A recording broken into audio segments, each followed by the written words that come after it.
우리 사도신경으로 신앙 고백하시겠습니다. 나는 전능하신 아버지 하나님 천지의 창조주를 믿습니다. 나는 그의 유일하신 아들 우리 주 예수 그리스도를 믿습니다. 그는 성령으로 잉태되어 동정녀 마리에게서 나시고 본디오 빌라도에게 고난을 받아 십자가에 못 박혀 죽으시고 장사된 지 사흘 만에 죽은 자 가운데서 다시 살아나셨으며 하늘에 오르시어 전능하신 아버지 하나님 우편에 앉아 계시다가 거기로부터 살아있는 자와 죽은 자를 심판하러 오십니다. 나는 성령을 믿으며 거룩한 공교회와 성도의 교제와 죄를 용서받는 것과 몸의 부활과 영생을 믿습니다. 아멘.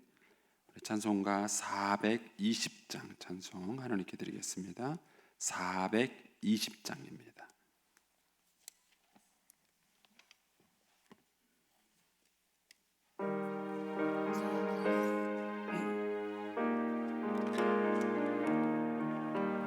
너 성결케 위해 늘 기도하며 너 주 안에 있어 늘 성경 보고 온 형제들 함께 늘 사귀면서 일하기 전마다 너 기도하라. 너 성결케 위해 내 머리 숙여 저 은밀히 계신 내 주께 빌라. 주 사귀어 살면 주 닮으리니 널 보는 이마다 주 생각하리. 너 성결케 위해 주 따라가고 일 다급하여도 당황치 말고 참 즐거울 때나 또 슬플 때나 너 주님만 믿고 늘 따라가라. 너 성결케 위해 늘 기도하며 내 소원을 주께 다 맡기어라. 너 성령을 받아 주 섬겨 살면 저 천국에 가서 더 잘 섬기리. 아멘. 기도하겠습니다. 좋으신 아버지 하나님 은혜를 감사합니다. 지난 간밤에도 저희들을 눈동자같이 지켜주시고 주님 품 안에서 편히 쉬게 하셨다가 이 새벽에도 저희들을 주 앞에 불러주심을 감사합니다. 물을 떠난 고기가 살 수 없음과 같이 저희가 주의 은혜가 없이는 살 수 없음을 고백합니다. 이 새벽에도 말씀과 기도 가운데 저희들을 만나주시며 주의 성령으로 충만케 하여 주옵소서. 기도의 영을 부어주시고 마땅히 간구할 것들로 기도할 수 있게 하여 주옵소서. 주님께 1000번째 예물과 또 성경금 주님께 올려드립니다.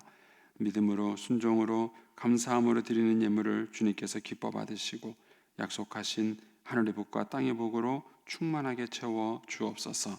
주의 은혜로 종의 가정들을 형통케 해주시고 그 자녀들을 축복하여 주시옵소서. 예수님의 이름으로 축복하며 기도하옵나이다. 아멘. 오늘 아침 말씀은 출애굽기 19장 1절에서 15절까지 말씀입니다.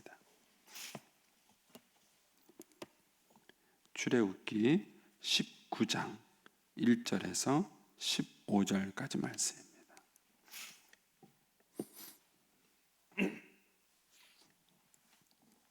우리 같이 봉독하겠습니다.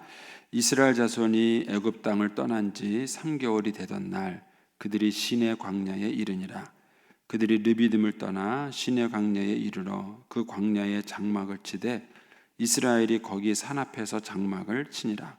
모세가 하나님 앞에 올라가니 여호와께서 산에서 그를 불러 말씀하시되 너는 이같이 야곱의 집에 말하고 이스라엘 자손들에게 말하라.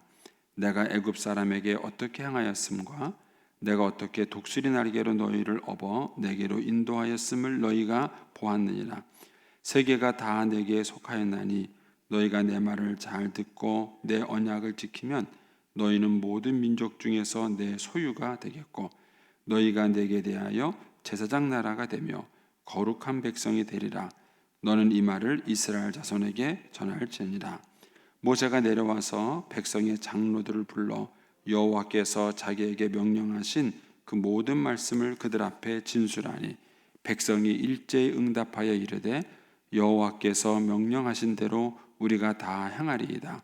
모세가 백성의 말을 여호와께 전하매 여호와께서 모세에게 이르시되 내가 빽빽한 구름 가운데서 내게 임함은 내가 너와 말하는 것을 백성들이 듣게 하며 또한 너를 영영히 믿게 하려 함이니라. 모세가 백성의 말을 여호와께 아뢰었으므로 여호와께서 모세에게 이르시되 너는 백성에게로 가서 오늘과 내일 그들을 성결하게 하며 그들에게 옷을 빨게 하고 준비하게 하여 셋째 날을 기다리게 하라. 이는 셋째 날에 나 여호와가 온 백성의 목전에서 시내산에 강림할 것임이니 너는 백성을 위하여 주의 경계를 정하고 이르기를 너희는 산과 산에 오르거나 그 경계를 침범하지 말지니 산을 침범하는 자는 반드시 죽임을 당할 것이라. 그런 자에게는 손을 대지 말고 돌로 쳐 죽이거나 화살로 쏘아 죽여야 하리니 짐승이나 사람을 막론하고 살아남지 못하리라 하고 나팔을 길게 불거든 산 앞에 이를 것이니라 하라. 모세가 산에서 내려와 백성에게 이르러 백성을 성결하게 하니 그들이 자기 옷을 빨더라. 모세가 백성에게 이르되 준비하여 셋째 날을 기다리고 여인을 가까이 하지 말라 하니라. 아멘. 이 새벽에도 주의 은혜와 축복이 함께 하시기를 축원합니다. 이제 이 출애굽기 19장에는 이제 하나님과 이스라엘 백성들 사이에 소위 말하는 이제 시내산 언약, 시내산에서 이제 언약을 맺었다. 그래서 이제 시내산 언약이라고 합니다. 이 시내산 언약을 체결하는 내용이 나옵니다. 이제 이 내용이 이 성경 전체에서 굉장히 중요한 그 이제 위치를 차지하고 있습니다. 그러니까 이스라엘 백성들이 이 시내산에서 맺은 언약을 그들이 지키냐 안 지키느냐, 이제 이것이 이제 이후에 이제 이스라엘의 역사를 좌우하게 되는 것입니다. 그리고 이 시내산에서 언약을 맺기 위해서 하나님께서 이스라엘 백성을 이 시내산까지 인도하신 그 사건이 바로 이제 이 출애굽기 19장에 나와 있는 사건입니다. 자, 오늘 본문을 보면 먼저 1절, 2절은 이제 그들이 이제 시내산까지 도착한 여정에 대해서 간단하게 또 요약이 되어 있고요. 그다음에 이제 3절에서 이제 6절까지는 이제 모세가 첫 번째 하나님께 올라가서 하나님의 음성을 듣습니다. 그리고 이제 7절에서 이제 8절까지가 이제 모세가 첫 번째 들은 음성을 하나님께 이제 그 들은 음성을 이스라엘 백성들에게 전달하는 내용이 나오고요. 그다음에 이제 9절에서 13절은 다시 이제 두 번째 올라가서 모세가 하나님의 음성을 듣습니다. 그리고 이제 14, 15절은 다시 내려와서 이제 모세가 또 백성들에게 하나님의 뜻을 전달하는 이제 그런 내용입니다. 그러니까 이제 내용을 보면 이제 시내산 밑에 이스라엘 백성들이 모여 있으면 그 시내산의 모세가 올라갔다 또 다시 내려오고 올라갔다 다시 내려오고 이제 이런 이제 광경입니다. 그런 정도 상상을 한번 해보시고요. 1절로 한번 가보겠습니다. 이스라엘 자손이 애굽 땅을 떠난 지 3개월이 되던 날에, 그러니까 이제 출애굽해서 뭡니까? 3달 걸린 거예요. 3달 걸려서 이 시내산까지 그들이 이제 온 것입니다. 그래서 3개월이 되던 날에 그들이 시내 광야에 이르니라. 그들이 르비딤을 떠나, 여기 오기 바로 전에 위치가 르비딤이었었죠. 그러니까 르비딤에서 떠나서 여기 시내 광야에 이른 겁니다. 르비딤을 떠나 시내 광야에 이르러 그 광야에서 장막을 쳤다, 이렇게 얘기를 합니다. 그리고 이제 3절에 가면은 모세가 하나님 앞에 올라가니 그랬습니다. 그러니까 이제 이 순간이 모세한테는 굉장히 감격스러웠을 거예요. 그러니까 여기서 모세가 하나님을 처음 만났어요. 이 떨기나무 가운데서 하나님을 만났고, 여기서 이제 하나님께서 파송받아 가지고 애굽에 내려간 겁니다. 그래서 혼자 애굽에 가 가지고 그 애굽을 상대해서 이스라엘 백성들을 다 끌고 여기까지 온 거죠. 그러니까 얼마나 이제 그 모세가 감개무량하겠어요. 자기가 이 일을 다 마치고 돌아온 것에 대한 굉장히 감개무량함이 있을 것이고, 이제 또 한쪽으로는 이 많은 이제 이 백성들을 이제 앞으로 어떻게 될 것인가라는 이들을 이끌어가는 것에 대한 이제 많은 이제 부담감, 그런 것들이 아마 이제 모세에게 아마 있지 않았겠는가, 이렇게 한번 상상을 해봅니다. 자, 그래서 이제 모세가 이제 하나님 앞에 이제 올라가서 말합니다. 하나님, 이제 하나님이 시키시는 대로 이제 이스라엘 백성들을 다 끌고 여기까지 왔습니다. 이렇게 이제 얘기를 하니까 이제 하나님이 이제 본격적으로 얘기를 하시는 거죠. 3절, 모세가 하나님 앞에 올라가니 여호와께서 산에서 그를 불러 말씀하시되 너는 이같이 야곱의 집에 말하고 이스라엘 자손에게 말하라. 그러면서 이제 얘기를 하셔요. 그 내용이 뭐냐? 4절에서 6절까지 내용입니다. 이 내용이 굉장히 중요한 내용입니다. 자, 4절에 보시면 내가 애굽 사람에게 어떻게 행하였음과, 그러니까 출애굽 과정에 있었던 것이죠. 10가지 재앙과 홍해바다 사건을 다 이제 포함 망라하는 겁니다.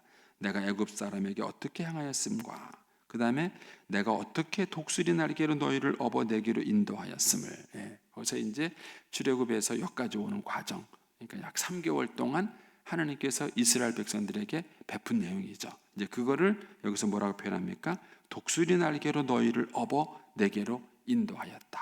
이렇게 이제 하나님이 표현을 한 것입니다. 인도하였음을 너희가 보았느니라. 그러니까 이걸 먼저 얘기하세요. 그리고 난 다음에 이제 5절, 6절에 하나님이 이스라엘 백성들에게 제안하는 내용이 나옵니다. 그래서 이 시내산 이전과 시내산 이후가 하나님이 이스라엘 백성을 대하시는 게 다릅니다. 그러니까 시내산 이전에는 하나님께서 이스라엘 백성들이 원망이나 불평에 대해서 어떠한 책망도 하지 않으세요. 너희들 왜 그러느냐? 왜 그렇게 붙었냐? 이런 얘기를 하지 않으세요. 시내산 이전에는 하나님이 그걸 다 받아주셔요. 그리고 일방적으로 하나님께서 은혜를 베푸십니다. 근데 시내산 이후에는 그렇지 않습니다. 시내산 이후에는 하나님께서 이스라엘 백성들에게 믿음을 요구하시고 순종을 요구하세요. 그리고 그들이 믿음과 순종을 요구하지 않았을 때에 하나님이 진노하시고 그들을 책망하십니다. 그러니까 우리의 신앙도 마찬가지예요. 우리의 신앙도 시내산 이전과 이후가 있습니다. 그래서 시내산 이전에는 신앙이 어렸을 때예요. 이때는 하나님께서 우리에게 그냥 은혜를 베푸셔요.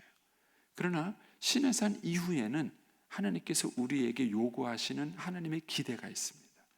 그거를 우리가 하나님의 기대에 맞추기를 원하시는 거예요. 그래서 그렇지 못하면 하나님께서 우리를 책망하시는 겁니다. 이거 마치 우리가 아이를 기를 때하고 똑같아요. 아이가 어렸을 때는요 다 해줍니다. 그래서 저희 손녀는요 무슨 사고를 쳐도 다 이쁩니다. 그냥 요새는 좀 잘 걸어요. 걸은 데다가요 이제 뭐 조그만 턱이 있으면 올라갈 줄 알아요. 올라갈 줄 알고 손 닿는 데는 다 끄집어 내립니다. 왔다 그러면 이제 다 치우는 겁니다. 다 치우고 이제 손 닿을 만한 건 다 위로 다 올려놓습니다. 그런데 뭐 어쨌든 어느새 사고를 치는지 막 금방 가면은 막 근데 절대로 혼내지 않습니다.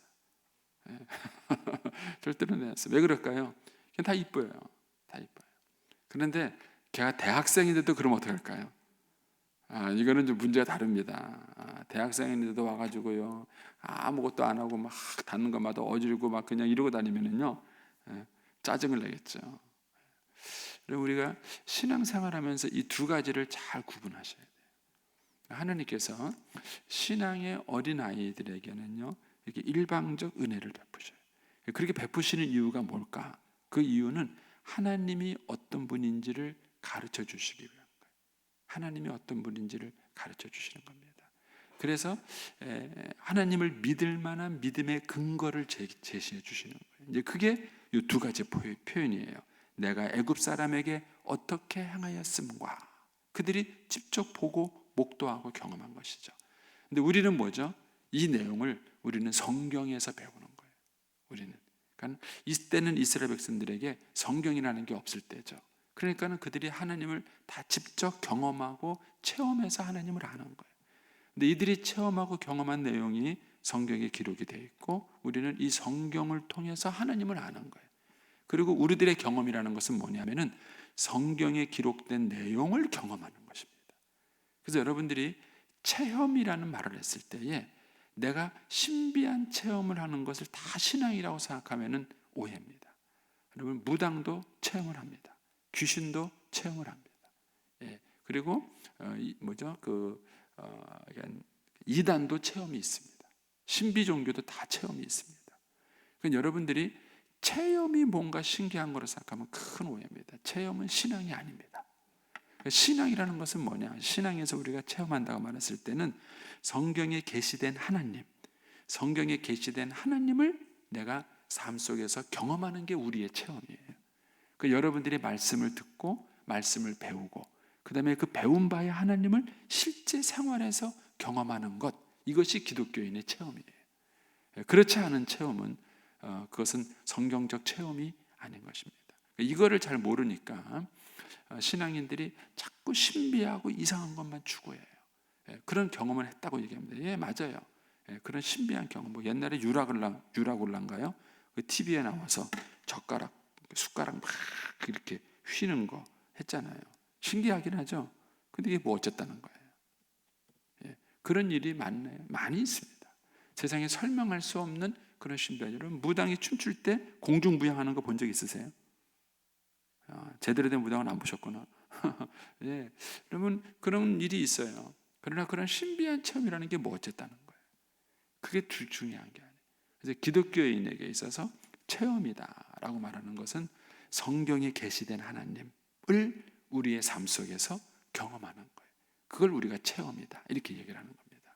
근데 하나님은 이스라엘 백성들에게 이렇게 이제 계시를 해주셨죠. 그래서 하나님이 어떤 하나님이다라는 걸 보여주셨고, 그 다음에 두 번째가 뭐죠? 어떻게 독수리 날개로 너희를 업어 내게로 인도하였는지. 하나님이 여기 오는 동안에 마라의 쓴물을 변하여 단물이 되게 다 하시고, 그 다음에 만나도 주시고 메추라기도 주시고, 그 다음에 아말렉 군대로부터 그들을 보호해 주시고, 그러니까 하나님께서 이스라엘 백성들을 이렇게 독수리 날개로 업어 인도한 것처럼 그렇게 보호하시고 인도하신 거예요. 그래서 그런 하나님을 먼저 그들이 경험하게 만드십니다. 그리고 난 다음에 너희가 나를 믿겠느냐 이렇게 얘기하시는 거예요. 너희가 나를 믿겠느냐. 그래서 기독교 신앙은 절대로 비이성적이지 않습니다. 그러니까 초이성일 뿐이에요. 이성을 뛰어넘을 뿐이지 이성을 무시하는 것이 아닙니다. 우리가 믿습니다라고 말했을 때는 믿음의 근거가 있는 거예요. 무조건 믿습니다 그러는 거는 건강한 믿음이 아니고 뭘 믿겠다는 겁니까? 그런데 우리가 믿겠다는 얘기는 이미 계시된 하나님, 그리고 경험된 그 하나님을 내가 믿고 신뢰하겠다라는 거예요. 그래서 하나님은 먼저 우리에게 믿을 만한 충분한 근거를 주십니다. 충분한 근거를 주시고, 그리고 난 다음에 믿으라 이렇게 주님이 요구를 하시는 거예요. 그래서 먼저 그들에게 은혜를 베푸십니다. 그리고 이제 두 번째로 이제 5절 가시면 하나님이 이제 이스라엘 백성을 향한 비전을 제시합니다. 비전. 세계가 다 내게 속하였나니 너희가 내 말을 잘 듣고 내 언약을 지키면, 이게 요구사항입니다. 이전까지는 이게 없었어요. 지금은 이제 이 요구사항이에요. 너희가 내 말을 잘 듣고 내 언약을 지키면 너희는 모든 민족 중에서 내 소유가 되겠고, 요거는 조건부 축복인 거예요. 이 앞에서는요, 조건이 없는 무조건적인 하나님의 일방적인 은혜를 베푼 거였다면, 여기서부터는 하나님이 조건부를 거시는 거죠. 너희가 내 언약을 지키고 내 말을 잘 지키면 너희는 내 모든 민족 중에서 내 소유가 되겠고, 너희는 내게 대하여 제사장 나라가 되고 거룩한 백성이 되리라 하고 이제 하나님께서 얘기하시는 겁니다. 여기서 이제 말하는 이제 하나님의 제시를 보면, 하나님은 먼저 이스라엘 백성들에게 이스라엘 백성을 향한 하나님의 계획을 얘기하세요. 계획을. 그리고 이 계획을 너희가 받아들이겠느냐라고 이제 하나님이 물어보시는 겁니다. 지금도 하나님께서 우리 각자를 향하신 하나님의 계획이 있으세요. 그래서 하나님은 우리를 구원의 길로 부르실 때에 단순히 그냥 우리를 죄로부터의 구원만을 하시는 것이 아닙니다. 우리가 출애굽 과정에서 봤지만 애굽으로부터의 자유, 프롬의 자유는 참된 자유가 아니에요. 그래서 A. 프롬이라는 학자가 이 부분을 굉장히 깊게 연구해서 한 권의 책을 썼어요. 그분이 진정한 자유라는 게 뭐냐, 진정한 애굽으로부터, 몸모로부터의 자유는 진정한 자유가 아니에요. 그러니까 투의 자유라는 거예요. 왜? 가나안 땅을 향한, 그러니까 무엇을 향한 자유가 진정한 자유. 그러니까 하나님께서 저와 여러분을 죄악 가운데 구원시켜 주셨을 때 그 구원만이 참된 구원이 아니에요. 뭐뭐로부터의 구원이 아니라 뭐뭇을 향한 구원이에요. 그러니까 하나님이 저와 여러분을 죄로부터 구원시켰을 때에는 그 구원을 통해서 이루고자 하시는 우리를 향한 하나님의 계획과 뜻이 있어요. 이걸 여러분들이 발견하셔야 돼요. 이거를 이제 기독교에서는 회복이다 이런 얘기를 해요. 창조 이전에, 타락 이전에 하나님께서 천지를 창조하실 때 우리 각자를 향하신 하나님의 계획이 있었어요. 근데 그 창조의 틀에서 벗어나서 타락한 것이 지금 인간의 현실이에요. 하나님께 불순종하고 그리고 그 하나님의 징계와 저주 가운데 있는 것이 지금의 상황이 있는 거예요. 이거로부터, 이 저주로부터 우리를 회복시켜 주시려는 것이 하나님의 구원의 계획인 것입니다. 그래서 하나님이 저와 여러분을 구원하실 때에 우리 각자를 향하신 하나님의 계획과 뜻이 있으셔야 돼요. 이거를 이게 다른 말로 비전이다 이런 말을 해요. 또 다르게 표현하면 여러분 왜 사세요? 여러분들이 구원을 받았다면 하나님은 반드시 여러분들에게 삶의 목적을 주십니다. 만약 여러분들이 예수 믿고 난 다음에도 여러분들이 왜 살아야 되는가의 삶의 목적을 발견하지 못하셨다면 반쪽짜리 구원을 받으신 거예요. 여러분들이 정말 예수 그리스도를 만나서 거듭나서 하나님의 자녀가 됐다면 하나님이 왜 여러분들을 그 자리에 부르게 하셨는지에 대한 각자에게 주신 하나님의 부르심의 소명과 사명이 있습니다. 그거를 발견하고 사셔야 행복하세요. 행복하는 겁니다. 그러니까 하나님은 이제 이스라엘 백성들에게 이제 이 얘기를 하십니다. 자, 그러면서 거기 다시 5절로 가보시면 세계가 다 내게 속하였나니 너희가 내 말을 잘 듣고 내 언약을 지키면 너희는 모든 민족 중에서 내 소유가 되겠다. 여기서 말하는 내 소유라는 말을 우리말 성경에서는 이렇게 번역했어요. 그러니 이제 너희가 내게 온전히 순종하고 내 언약을 지키면 너희는 모든 민족 가운데 특별한 내 보물이 될 것이다. 이렇게 번역했어요. 이 세굴라라는 이 단어는 이게 정확한 번역이에요. 특별한 내 소유가 될 것이다. 그래서 하나님은 이스라엘 백성들을 뭔가 특별한 소유로 삼기 원하신 거예요. 특별한 대우를 받기를 원하신 거예요. 그래서 하나님은 우리를 구원하셔서 어떤 면에서 우리에게 특별한 관계를 맺기를 원하십니다. 그리고 그런 특별한 어떤 축복을 우리에게 주시겠다는 거예요. 이거는 이제 제가 이제 뭐 예를 들어서 뭐 이것도 제 소유고 이것도 제 소유예요. 둘 다 제 소유입니다. 소유인데 제가 이것은 100만 원짜리고 이것은 뭐 1,000원짜리예요. 근데 제가 이거를 더 아껴요. 특별하게 더 아껴요. 그럼 이것도 제 거고 이것도 제 거예요. 그렇지만 제가 이것을 더 특별하게 아끼고 관심을 갖게 된다면은 여기에 더 많은 애정을 갖겠죠. 뭐 이거를 뭐 쓸고 닦고 만지고 그렇게 되겠죠. 그러면 이제 저희 집 식구들도 다 뭐예요? 이게 귀할까요? 이게 귀할까요? 이게 귀해요. 왜? 아빠가 이걸 귀하게 여기니까. 그러니까 하나님께서 이스라엘 백성들을 특별한 소유로 삼겠다라고 말씀하셨을 때는 천하 만민이 다 하나님일 거지만 그 중에 이스라엘 백성들을 하나님이 특별한 소유를 맡고 특별한 관계를 맺겠다는 거예요. 이 축복을 하나님께서 이스라엘 백성들에게 제안하신 것입니다.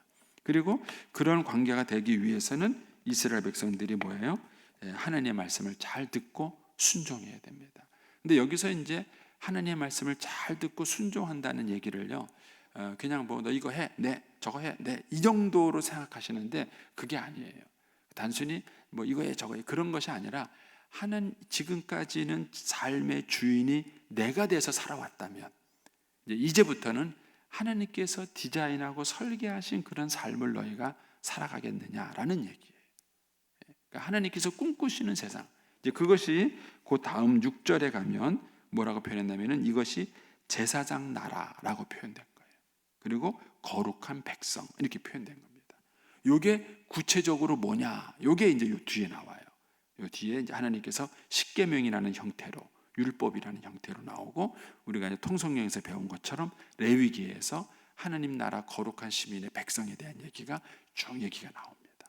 그리고 이제 오늘 저녁에 오시면은 이제 룻기 얘기를 제가 해드릴 텐데 이 이루기 얘기를 통해서 하나님이 어떤 세상을 실현하기를 원하시는가 하는 것들을 이제 보여주시는 거예요. 그래서 하나님은 이 타락한 이 세상 가운데서 하나님께서 꿈꾸시는 그런 구원받은 그런 세상을 하나님께서 만들기 원하시는 겁니다. 그게 제사장 나라다 이렇게 표현된 거예요. 그래서 이런 특별한 관계를 너희가 가지며 살겠느냐라는 것을 이스라엘 백성들에게 하나님이 제안하신 거예요. 근데 이제 다시 6절에 가시면 너희가 내게 대하여 제사장 나라가 되며 거룩한 백성이 되리라. 너는 이 말을 이스라엘 자손에게 전하라. 그러니까 나는 그런 마음이 있는데 너도 그렇게 하겠느냐? 이스라엘 백성들에게 전달해라. 이렇게 얘기를 합니다. 그러니까 이제 7절에 모세가 시키는 대로 전달을 하죠. 모세가 내려와서 백성의 장로들을 불러 여호와께서 자기에게 명령하신 그 모든 말씀을 그들 앞에 다 전한 거예요. 하나님은 너희들과 이런 관계를 맺기 원하신다. 맺겠느냐? 이렇게 이제 얘기를 하는 것이죠. 그러니까 8절에 백성이 일제히 응답하여 이르되 여호와께서 명하신 대로 우리가 다 행하리이다. 이렇게 얘기를 했어요. 내용이 뭔지도 모르고 이들은 하나님 우리가 그대로 다 행했습니다. 이래서 시내산 언약이 시작이 된 거예요. 그런데 이렇게 해서 언약을 맺어놓고 그들이 그 이후에 계속 하나님께 불순종하는 일이 벌어졌던 것입니다. 어쨌든 여기서 이제 이렇게 해서 이제 언약이 시작이 됩니다. 그러니까 모세가 어떻게 합니까? 백성의 말을 하나님께 다시 전달해요. 그러니까 목사가 시내산에 올라갔다가 내려왔다가 올라갔다가 내려왔다가 이제 이 일을 이제 반복을 하는 것이죠. 자, 이제 9절로 가보겠습니다. 그래서 여호와께서 모세에게 이르시되 내가 빽빽한 구름 가운데 내게 임함은 내가 너와 말하는 것을 백성들이 듣게 하며 또 너를 영원히 믿게 하려 함이니라. 하나님께서 이제 이스라엘 백성들에게 나타나셔요. 나타나시는데 시내산 가운데 연기가 자욱하게 만들고 그 시내산에서 하나님이 모세와 만나는 것을 보지는 못하지만 듣게 하십니다. 하나님이 그 장면을 얘기하신 내가 너와 만나는 것을 이스라엘 백성들로 하여금 듣게 하겠다. 너와 말하는 것을 듣게 하겠다. 왜? 모세가 거짓말하는 게 아니다. 이걸 가르쳐 준 거예요. 모세가 거짓말하는지 어떻게 알아요? 그러니까 혼자 산에 쭉 올라갔다 와서 거기서 놀다가 내려와갖고는 나 하나님 음성을 들었어. 이렇게 말하는 줄 어떻게 알겠냐는 거예요. 그러니까는 모세가 진짜 하나님을 만나고 왔다. 진짜 모세가 하나님과 대화하고 왔다. 그거를 하나님께서 직접 보여주겠다는 거예요. 그러니까 하나님은 이 정도로 철저하신 분이세요. 철저하신 분입니다. 여러분, 우리가 주의 음성을 들었다, 주의 음성을 들었다는 거를요 함부로 믿는 게 아니에요. 한번 장난 한번 해보세요. 누가 주의 음성을 들었다면, 야, 네가 주의 음성 들었는지 내가 안 들었는지 어떻게 알아? 네 음성이야, 하나님의 음성이야. 한번 거꾸로 물어보세요. 그분에게. 사람들이 어떤 기도하는 사람이 내가 주의 음성 들었다 그러면요 거기에 깜빡 넘어가요. 근데 말도 안 되는 얘기를 믿는 사람들이 참 많아요. 근데 한번 거꾸로 물어보세요. 당신 하나님 음성 어떻게 들었어? 어떻게 들었어? 물어보세요. 그리고 그 음성을 들었다는 증거가 뭐야? 그게 하나님의 음성인지 귀신의 음성인지 네 얘기인지 어떻게 알아? 그걸 증명해봐. 저는 이제 제가 감리교 신학대학을 제가 처음에 갔어요. 감리교 신학. 근데 그 당시에 그 이제 뭐입니까? 그 전 세계적으로 자유주의 신학의 바람이 굉장히 불었을 때예요. 그래서 이제 외국에 가서 공부를 하고 온 사람들이 그 자유주의 신학의 영향을 많이 받았던 그런 때인데 제가 이제 고등학교를 갓 졸업하고 이제 학교를 갔으니까 아직 어릴 때죠. 그래서 신학교를 갔는데 그 교수님이 그 자유주의 신학자 교수님이셨어요. 제가 엄청 충격받았는데 나중에 이제 결국 그 교수님은 징계를 받았어요. 그런데 이제 그 강의 시간에 들었던 얘기 하나가 제가 이제 잊혀지지가 않아요. 이제 감리신학대를 딱 갔는데 이제 3월 달인가 이제 전교인 신앙 수련회를 갔어요. 그 신앙 수련회 갔는데 강사가 누구냐 했냐면은 금남교회의 김홍도 목사님이 있었어요. 지금 돌아가셨지만, 근데 그분이 3일 동안 부흥회를 하는데 엄청 은혜를 받은 거예요. 학생들이 막 은혜를 받고 뜨겁게 기도하고 막 그러고 이제 내려왔어요. 그리고 이제 강의실에 탁 들어왔는데 그 이제 교수님이 그러는 거예요. 이제 교수님이 자네 왜 신학교 왔나? 그러니까는 하나가 하느님께서 나를 부르셔서 왔습니다. 이렇게 얘기한 거예요. 그러니까는 하느님이 자네를 어떻게 불렀나? 이렇게 얘기하니까 그러니까는 교수님 내가 막 기도하는 중에 환상을 봤는데 주님께서 십자가를 막 지고 가시는 환상을 자기가 봤다는 거예요. 근데 그 주님이 그 십자가를 지고 가시다 갑자기 자기를 탁 쳐다보더니 자기 이름을 불렀다는 거예요. 그래서 나를 따르라 그랬다는 거예요. 그래서 자기가 신학교 왔다 그러더라고요. 그 얘기를 듣는데 우리가 다 은혜 받고 있었어요. 강의실에 있는 애들이 다 은혜 받고 있었어요. 근데 그 얘기를 하더니 교수님이 갑자기 소리를 버럭 지르는 거예요. 이 나쁜 놈 같은 이라고, 이 사기꾼아, 너 그 가짜 아니야? 그러니까는 얘가 놀래가지고, 아니 교수님 내가 왜 거짓말합니까? 증명해봐! 그러는 거예요. 증명해봐 그러니까. 그러니까 뻥 치는 거예요. 그래서 뭐랬냐면, 너 앞으로 목사가 돼서도 그렇게 설교할 거야? 그렇게 설교 기도하다가 네가 생각난 거 마음대로 설교하고 너 어제 하나님 봤다고 그렇게 말할 거야? 이 나쁜 놈 같은 이라고, 이 사기꾼 같은 이라고 욕을 막 하시는 거예요. 그러니까 펑 쪄가지고 그만 놀라는 거예요. 그런 식으로 학생들의 신앙을 박살냈어요. 그거 잘해주시라. 그때 이제 저는 이제 고등학교를 막 졸업하고 갔으니까 이제 20살 아니에요. 20살인데 그때 늦가기로 신학교 오신 분이 계시더라고요. 그 당시에 40이셨어요. 그분이 우리한테는 굉장히 큰 아저씨 같은 분인데 그분이 우리랑 같이 공부하면서 그러더라고요. 내가 나이만 젊다면은 방황을 좀 해보고 싶다고. 저는 이제 그 당시에는 그 교수님이 좀 뭔 소리를 저렇게 하는 거야 막 그러고 막 충격만 받았는데 나중에 곰곰이 생각했어요. 어떻게 생각하십니까? 제가 여러분들에게 전하는 게 하느님 말씀이라는 걸 어떻게 확신할 수 있겠어요? 그리고 목사가 하는 말씀을 전했을 때 성도들이 그 말씀을 믿고 거기에 인생을 걸고 거기에 모든 것을 걸고 따라가는 거예요. 그런데 그거를 거짓말하면 뭐예요? 세상에 그런 사기꾼이 없냐. 신천지의 이만희는요 아주 나쁜 사기꾼이에요. 얼마나 많은 사람들의 영혼과 그 가정을 파탄시켰습니까? 그 교수님 얘기가 그 후에도 계속 가슴에 남았어요. 여러분, 제가 여러분에게 전하는 것이 하느님 말씀인 이유가 뭘까요? 제가 여러분에게 성경을 가르치기 때문에 그런 거예요. 성경을 가르치기 때문에. 그러니까 설교는 뭐냐?